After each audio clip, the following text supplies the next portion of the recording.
Hello, this is part one of Really Bad Idea, the series. So, let me position the camera in a way that doesn't make me look like dog shit. I have started recording an album that, I've written over the course of, I want to say, like a year and a half, I want to say. And I think it would be an alright idea, maybe something to get me motivated, if I just like kind of like recorded I guess devlog. That's kind of the best way to put it, of this whole thing. I was originally planning on doing this with people. I was gonna get friends together, and I got pretty deep into it, like writing out everything in sheet music and kind of getting people together and asking if they wanted to be in a band and all that. And the thing is over time, it's the sort of thing similar to, I want to say something like a group project. To a lesser extent, it's obviously no one's like fault, other than my own, really. And even then, this is just kind of how things are. You get one person who's really excited but doesn't want to burden other people, and a bunch of people who are excited but maybe like a little less so, and aren't like as like openly enthusiastic. So then it ends up being kind of like, well, I don't want to push people if they're not like showing the same kind of enthusiasm, which is, to be fair, like, this is all music that I've written, and they might, they have other shit to do. Like they probably don't want to record like 10 songs worth of albums, or like 10 songs worth of shit in the middle of the school year.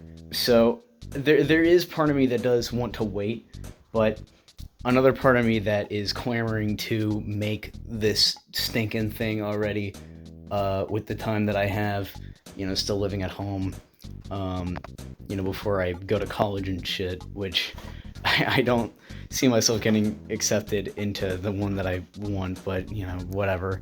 So yeah, I think it would be an alright idea if I started, kind of recording the process of making this, one day at a time. I don't know if I'm gonna like do updates like on Twitter or in the Discord or anything, just because I want this to be sort of a fresh start. Maybe a little like, kind of keep this under the weather. This is more so for me, which is why I'm letting myself yap, because there's part of me that wants to write it all out and be more professional, but I feel like at this point I just need to do just do it, so let's real quick take a look at the drive here. So, oh my god. Okay, so first things first, we have this guy, which, if you recognize this drum microphone setup, you're probably confused as to why it's not facing, or like why there's only one of them here, and I'm gonna get into that.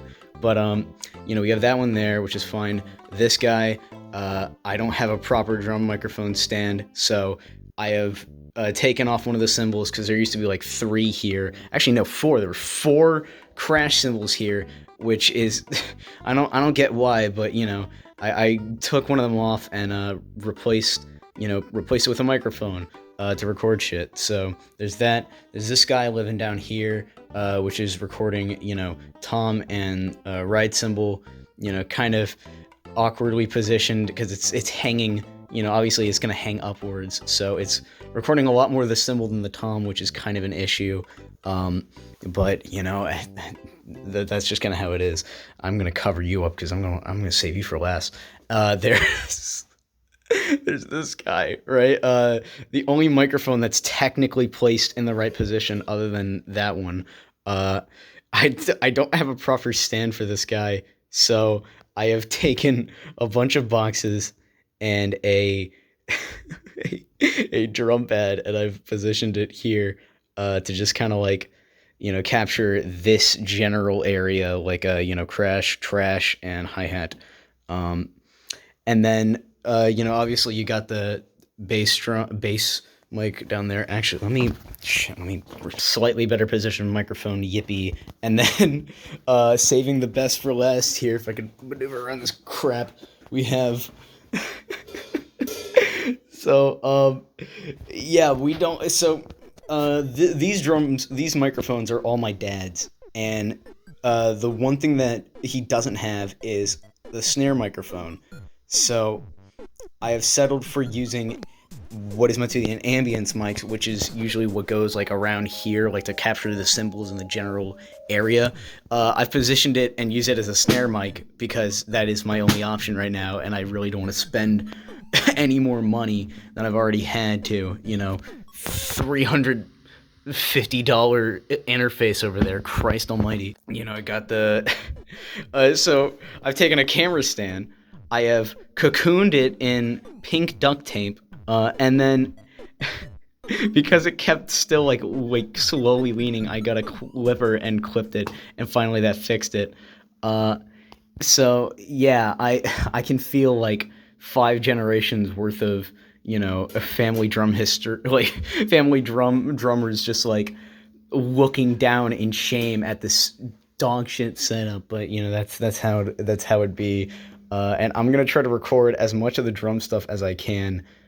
So far, I've tried for 2 days in a row, and it hasn't led to much because I am very much of a perfectionist. So I end up, you know, re-recording the same thing over and over and over and over, and still not getting the same result.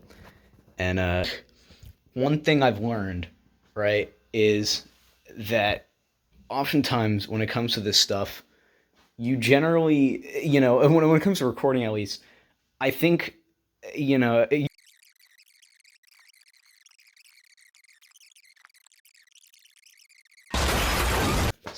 I'm going to record myself playing the drum part for this song, at least the first song, Let You Live Your Own. I did an acoustic one on this channel if you want to fucking listen to that for whatever reason. So yeah, that's the first song I'm doing because it's the easiest. I'm gonna record myself doing that. Probably, I don't know if I'll actually use the take that I record myself with, but at the very least, you know, just something to show that I'm actually doing something and I'm not just yapping to a camera. So, yeah. You cut to the thing. I don't know.